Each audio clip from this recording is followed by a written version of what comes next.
মুহতারাম উপস্থিতি, মহেশপুরবাসী খুবই মনোযোগ দিয়ে শুনিয়া যান। হযরত জুলাইবিব রাদিয়াল্লাহু আনহু তিনি বিয়ে করবেন। নবীজি বললেন, জুলাইবিব তোমার জন্য মেয়ে দেখতেছি, দাঁড়াও। আনসারী একজন ধনাঢ্য ব্যক্তিকে নবী ডাক দিয়ে বললেন, সাহাবী তোমার ঘরে না একটা পরমা সুন্দরী মেয়ে আছে।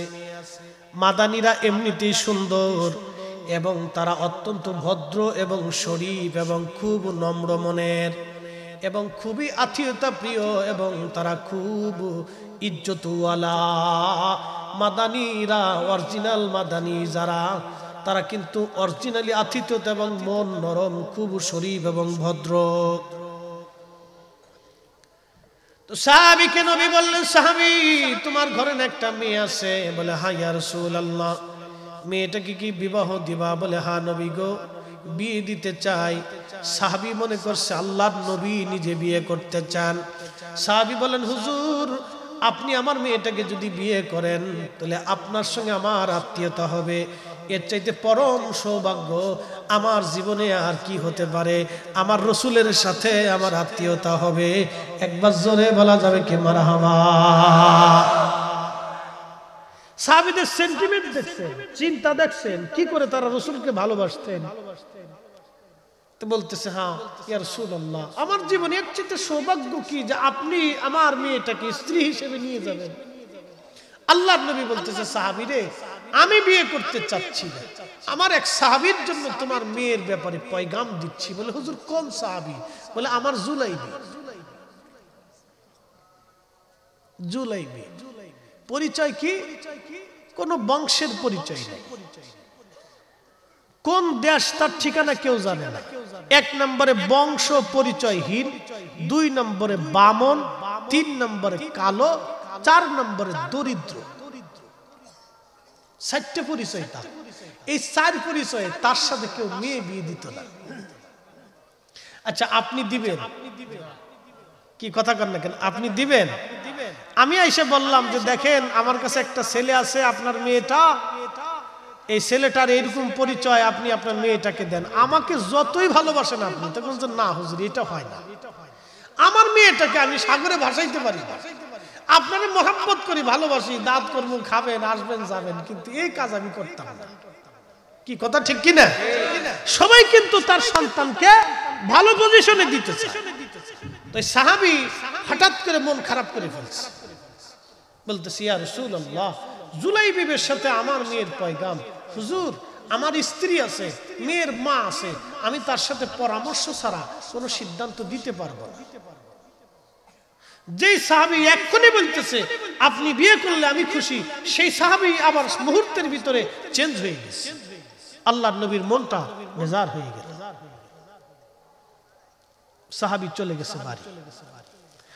বাড়ি যাইয়া স্ত্রীকে বলতেছে, বিবি রে, তোমার মেয়ের বিবাহের পয়গাম আল্লাহ রসুল পাঠিয়েছে। মহিলাও মনে করছে রসুল বিয়ে করতে চায়। বলে, স্বামী বলেন কি? এত বড় সৌভাগ্য আমার, আল্লাহর নবী আমার মেয়েটাকে তার স্ত্রী হিসেবে নিবে, এর চাইতে আমার সৌভাগ্য আর জীবনে কি হতে পারে? রাহমাতুল লিল আলামিন আমার আত্মীয় হবে। স্বামী ডাক দেখা, বিবি মন খারাপ করো না, নবী নিজে বিয়ে করবে না, এক সাহাবীর ব্যাপারে তিনি পয়গাম দিয়েছে। বলে, সে নাম কি? বলে, তার নাম জুলাইবিব। মহিলা চিৎকার মেরে বলে উঠলো, না, আল্লাহর কসম করে বলি জুলাইবিবের সাথে আমি মেয়ের বিয়ে দেব না। মহিলা মানুষ তো স্থির থাকতে পারে না, চেঁচামেচি করে উঠছে, কেন? আল্লাহর কসম, ওই জুলাইবিবের সাথে আমি মেয়ের বিয়ে দেব না। এটা কি হয় নাকি? চিল্লাপাল্লা করে উঠছে। তো মেয়েটা ঘরের পাশের রুমে, স্বামী আর স্ত্রী ঘরের ভিতরে কথা বলতেছে, পাশের রুমে মেয়েটা ছিল। তো মেয়েটা বাবা মার কথা শুনতেছে, শুনে রুম থেকে বাবা মার ঘরে এসে বলতেছে, আব্বা এবং মা আপনারা দুইজন কি নিয়ে কথা বলতেছেন? মারে রাসূল করিম তোমার বিবাহের পয়গাম পাঠাইছে, তোমার জন্য একটা ছেলে পছন্দ করছে আল্লাহর নবী, তার নাম জুলাইবিব, তার পরিচয় হচ্ছে বংশ পরিচয়, মা বাবা কিচ্ছু নাই, ছোট্টকালে হারিয়ে গেছে, তার কোনো হদিস খুঁজে পাওয়া যায় না, কোথায় বাড়ি ঘর কিচ্ছু জানে না, 2 নম্বরে দরিদ্র, 3 নম্বরে নিগ্র কালো, 4 নম্বর সে একেবারে বামন বেঠে। এই ছেলের সাথে তোমাকে কি করে বিবাহ দেই? তুমি আমার মদিনার আমরা সম্ভ্রান্ত পরিবারের লোক এবং তুমি মদিনার ভিতরে সবচেয়ে সুন্দরী মেয়েদের একজন, কি করে আমি তোমাকে জুলাইবিবের সাথে বিয়ে দেই? মেয়েটা ধমক দিয়ে বলেন, বাবা মা কলিজাতে কি করে সাহস হয় আপনাদের? রাহমাতুল লিল আলামিন আমার ব্যাপারে স্বামী পছন্দ করেছে আর আপনি না করে দিচ্ছেন। যান আপনি যাইয়া রাসূল করিমকে বলেন, নবীর প্রস্তাবে আমি নিজে রাজি। আমার চাইতে সৌভাগ্যশীল নারী কে হতে পারে যে আমার জন্য রাসূল করিম স্বামী পছন্দ করেছে? আরো জোরে, আরো জোরে, আরো জোরে। দেখছেন নি এশকে রাসূল কার কলিজাতে আসবে এটা বলা যায় না। এশকে রাসূল মহব্বত এটা দলিল দিয়ে বহাস করে ঝগড়া করে এটা হয় না। কি কথা কোন ঠিক কি না? এশকে রাসূল কলিজার ভিতরে আসাটা এটা ঝগড়া করে দলিল দিয়ে বহাস করে এগুলি দিয়ে হয় না। আল্লাহ যাকে দয়া করে তার কলিজার ভিতরে আল্লাহ দিয়ে দেয়, দিয়ে দেয়। কি কথা কোন না? আল্লাহ যারে পছন্দ করে তাকে কলিজার ভিতরে আল্লাহ দিয়ে দেয়। তখন ওই সাহাবী দৌড়াই গেলেন, ইয়া রাসূলুল্লাহ আমার মেয়েটা আপনার প্রস্তাবে রাজি হয়ে গেছে। সাহাবীর চিন্তা হলো মেয়ে রাজি আর এত বড় কথা সাহাবী বুঝতে পারে নাই। মেয়েটা যখন তার চোখ খুলে দিছে তখন দৌড়াই যায় বলতেছে, হুজুর ভুল হয়ে গেছে, ইয়া নবী আল্লাহ আমার মেয়েটা আপনার বিবাহের পয়গামে প্রস্তাবে রাজি হয়ে গেছে, হুজুর আপনি বিয়ের দিন তারিখ নির্দিষ্ট করেন। আল্লাহর নবী জুলাইবিবকে বললেন, জুলাইবিব যাও বিয়ের জন্য সামানা জোগাড় করো। জুলাইবিব তো গরিব মানুষ, অনেক কষ্ট করে সামানা জোগাড় করলেন। সামানা জোগাড় করার পরে বিয়ের দিন তারিখ নির্দিষ্ট হলো। দিন তারিখ নির্দিষ্ট হয়ে যাওয়ার পরে বিয়ে হয়ে গেল। আমাদের দেশের বিয়ে আর নবীর দরবারের বিয়ে একরকম না। আমাদের দেশের বিয়ে লাগলে ডেকসেট বাজতে বাজতে আশেপাশের মানুষ ঘুমাইতে পারে না। কি কথা কন না কে? বাবিন আছে, ননদেন আছে, দেওয়ারেন আছে, বেড়ান আছে, বেড়িন আছে, একজনের বউ নিয়ে আর একজনের আছে। কি কথা কন না? আমি কথা খারাপ করতেছি? বউ হলো আর একজনের, নাচে হলো আর একজনের। কি অবস্থা? এটা পাগলের পাগলামি ছাড়া আর কি হইতে পারে? শয়তানও নাচে। কারে দাদিরা নানিরা তোরা যতদিন আছো তো আমার আর চিন্তা নাই, কাজ হয়ে গেছে তো সব নাচতেছে। বল আরেকজনের, নাচে আরেকজনের। কি অবস্থা দুনিয়াতে! লা হাওলা ওয়ালা কুওয়াতা ইল্লা বিল্লাহিল আলিয়্যিল আযীম। আস্তাগফিরুল্লাহল আযীম। আমাদের সেন্টিমেন্ট সুস্থ থাকার দরকার,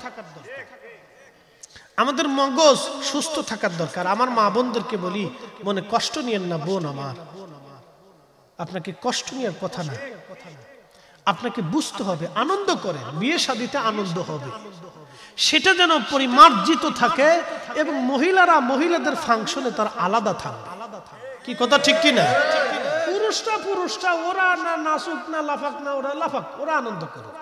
বিয়ে শাদীতে আনন্দ করতে হবে, নিয়ম আছে, নিষিদ্ধতা নাই ইসলাম, কিন্তু সেটা যেন মার্জিত থাকে এবং মহিলারা মহিলাদের ফাংশনে তারা আনন্দ করে, সেটা আলাদা বিষয়। কিন্তু পুরুষ মহিলা একত্রিত হইয়া গ্রামের ভিতরে বাড়ির ভিতরে যে এক মানে বিশৃঙ্খলা, এটা আসলে এটা আমাদের দৃষ্টিতেও কটু, এটা আমাদের সামাজিকতাও এগুলো কটু, এগুলো ঠিক না, এগুলো আপনারা ছেড়ে দিবে।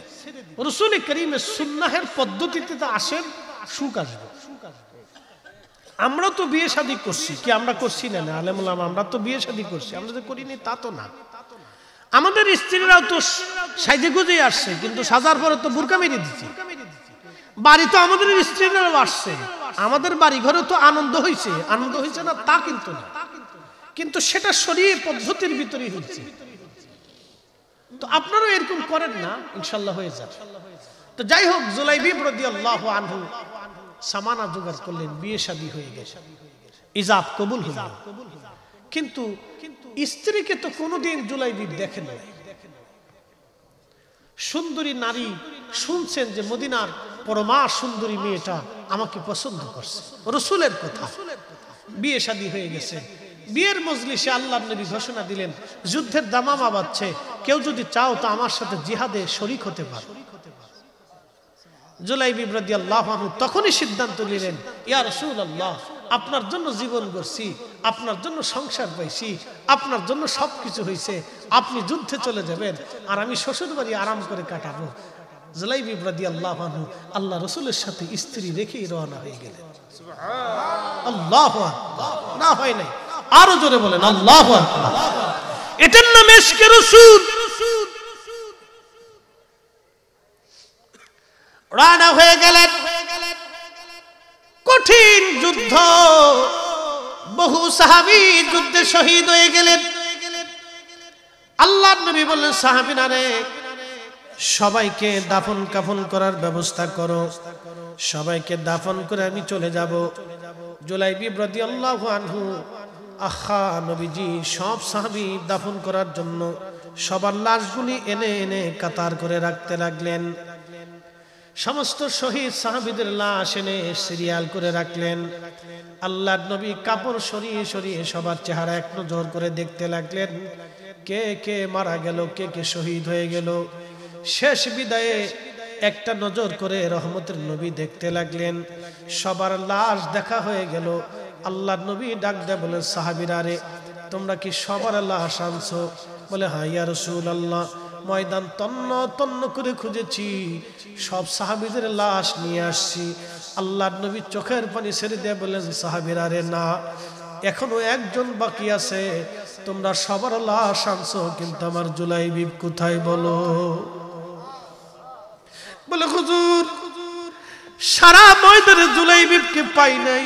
আল্লাহর নবী বললেন, না, তোমরা জুলাইবিবকে খুঁজো। সাহাবীরা দৌড়ায় গেলেন। উনি ছোট্ট বামন বেঠে মানুষ ছিলেন। যায় দেখতেছে 7টা লাশের নিচে জুলাইবিব পড়ে আছে। 7 জন কাফেরকে জাহান্নামে পাঠাইয়া জুলাইবিব নিজে শহীদ হয়েছিলেন। 7টা লাশের নিচে পড়ে আছে, দেখা যায় না, ছোট্ট মানুষ। টেনে বের করে নিয়ে আসলেন। আল্লাহর নবীর সামনে আনার পরে রহমতের নবী কাঁদতেছিলেন আর বললেন, সাহাবীরা, আমার জুলাইবিব বংশ পরিচয়হীন ছিল, আমার জুলাইবিবের কোনো ঘর বাড়ি ছিল না, আমার জুলাইবিব নিগ্র কালো, আমার জুলাইবিব ছিল দরিদ্র। জীবনে খেয়ে না খেয়ে আমার দরবারে বহু বছর কাটিয়ে মদিনার সুন্দরী নারী দেখে, পরিবার দেখে আমি বিয়ে দিয়েছিলাম। বাসর ঘরে স্ত্রী না দেখে আমি নবীর সঙ্গে জিহাদের ময়দানে আমার জুলাইবিব চলে আসছে। আজকে আমার জুলাইবিব শহীদ, আমার জুলাইবিব শহীদ। সাহাবীরা, সবার লাশ তোমরা দাফন করবা, কিন্তু আমি নিজে আমার জুলাইবিবের লাশ কাঁধে করে নিয়ে আমি নবী নিজে দাফন দিব। হে রাসূল, তোমায় ভালোবাসি, অন্তরে শুধু, মুখে নয়, জান্নাতের আশা নয়। হে রাসূল, জাহান্নামকে ডরি না, তোমায় পাওয়ার আশায় মন ছুটে যায় মদিনায়, তোমায় পাওয়ার আশায় মন ছুটে যায় মদিনায়। এ আশিক দিদার দাও না, আর দূরে থাকিও না। এ আশিক দিদার দাও না, আর দূরে থাকিও না। সমস্ত লাশগুলি সাহাবীরা নিজেরা দাফন কাফন করতে লাগলেন, কবরে নামাইতে লাগলেন। আল্লাহর নবী ছোট্ট জুলাইবিবের খাটিয়াটা কাঁধে করে নিয়ে নবীজি নিজে হাতে করে ধরলেন। আল্লাহর নবী যাচ্ছিলেন আর চোখের পানি ফেলে ফেলে কাঁদতেছিলেন। আল্লাহর নবী নিজে কবরের মধ্যে নেমে ছোট্ট জুলাইবিবকে নবী কবরে নামাইলেন। চিৎকার মেরে জোরে বলবেন কি ইয়া রাসূলুল্লাহ, কলিজার ভিতরে কি ভাগ্য সাহাবী। এজন্য আপনাদেরকে বলি, বিরাট বড় প্রিন্সিপাল হলে নবীর দরবারে জায়গা হবে না যদি কলিজায় মোহাব্বত না থাকে। বিরাট বড় চ্যান্সেলর হলেও কাজ হবে না, বিরাট বড় জনপ্রিয় বক্তা হলেও কাজ হবে না, বিরাট বড় মেধাবী হলেও কাজ হবে না, বিরাট বড় প্রিন্সিপাল, বিরাট বড় ডক্টর আর ডাক্তার হলেও কাজ হবে না যদি অন্তরে রসুলের মোহাব্বত না থাকে। আর যদি কলিজায় রাসূলুল্লাহর গোলামি থাকে, কলিজার ভিতরে রাসূল করিমের মোহাব্বত থাকে, তাহলে জুলাইবিবের মতো বংশ পরিচয়হীন হলেও, জুলাইবিবের মতো গরিব হলেও, জুলাইবিবের মতো বামন নিগ্রো বেটে হলেও নবীজির দরবারে তার দাম হবে, মোহাব্বত হবে, ভালোবাসা হবে। এতই মর্যাদা আল্লাহ তারে দিলেন। আল্লাহর নবী নিজে হাতে করে কাঁধে করে জুলাইবিবকে কবরে নামাইয়া দাফন কাফন করিয়া নবী চলে আসলেন মদিনায়। ওই মেয়েটা, যেই মেয়েটা নবীর কথায় জুলাইবিবকে বিয়ে করেছিল, আল্লাহর নবী মসজিদে নববীর মধ্যে বসে বসে কান্দে, আল্লাহ আমার কথায় আমার এক পাগল জুলাইবিবকে ভালোবেসে বিয়ে করে ফেলছে। আল্লাহ আজকে আমার জুলাইবিব শহীদ। আল্লাহ আমার কথাই যে মেয়েটা জুলাইবিবকে বিয়ে করলো, আল্লাহ তার জীবনকে বরকতময় করে দাও, তার জীবনকে উত্তম করিয়া দাও, তার জীবনকে মধুময় করিয়া দাও। আল্লাহ তার জীবনকে ইজ্জতওয়ালা বানাও। এইভাবে নবীজি দোয়া করতে লাগলেন। সারা মদিনায় তার দোয়ার কথা ছড়িয়ে গেল। আল্লাহ রসুলের বাগানে হাজার হাজার সাহাবী এসে, ধনী ধনী ব্যক্তিরা এসে বলে, ইয়া রাসূলুল্লাহ, আপনি যেই মেয়ের পক্ষে দোয়া করছেন ওই মেয়েটা আমার ঘরের পুত্রবধূ হিসেবে চাই। হুজুর আপনি ওই মেয়েটাকে আমাদের পুত্রবধূ বানিয়ে দেন। প্রায় কয়েক হাজার প্রস্তাব এসেছিল ওই মহিলার বিয়ের ব্যাপারে। মদিনার মধ্যে সবচেয়ে ভাগ্যবতী নারী ছিল এই নারী, যার জন্য এত বিয়ের পয়গাম আসছিল। এইরকম কোন নারীর জন্য বিয়ের পয়গাম কারো জীবনে আসে নাই। একবার জোরে বলা যাবে কে মারহাবা।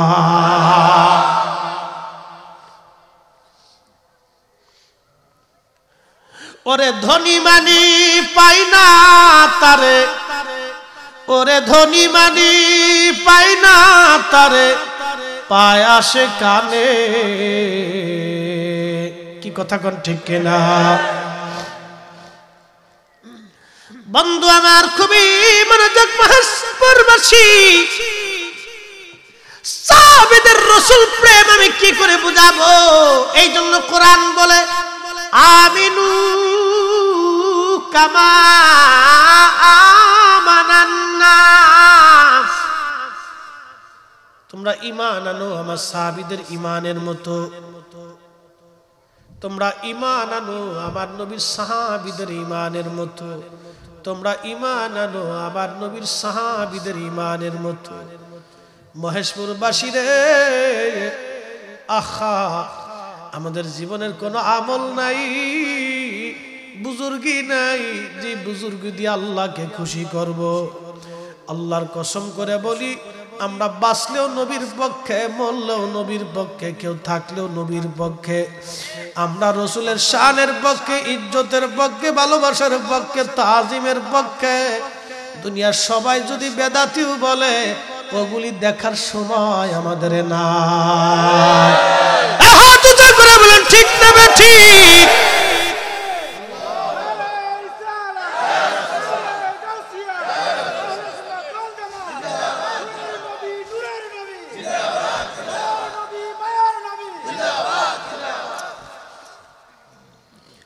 আল্লাহ আমাদের প্রত্যেকের আল্লাহর হাবিবের পক্ষে থাকার সুযোগ করে দিন বলে না আমি।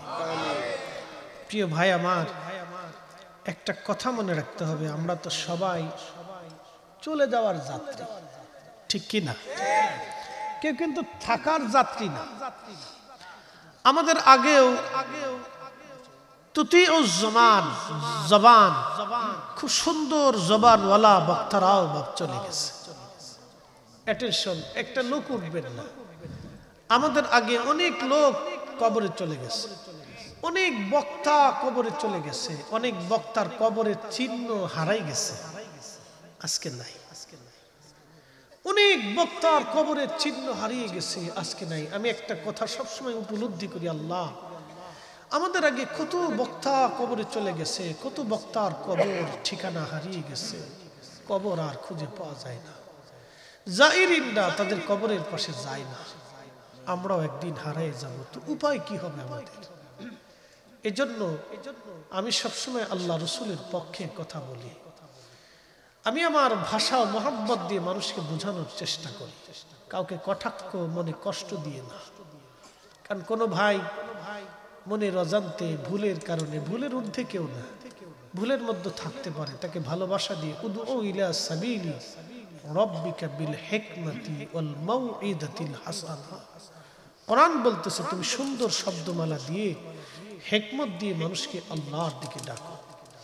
এই জন্য আমি চেষ্টা করি মানুষকে ভালোবাসা দিয়ে, রসুল করিমের প্রেম শিক্ষা দিয়ে রসুলের পক্ষে। আর যে কবর, আজকে অনেক কবর নিশ্চিহ্ন হয়ে গেছে, বা অনেকের কবরের পাশে দাঁড়ানোর কেউ নেই। যদি জিজ্ঞেস করি বাবাজি আপনার দাদার বাপের নাম কি, তা আপনি বলবেন বাবা দাদার বাপ দিয়ে আমি কি করি, সে মরে গেছে চলে গেছে, তাকে দিয়ে তো আমার আর কিছু নাই।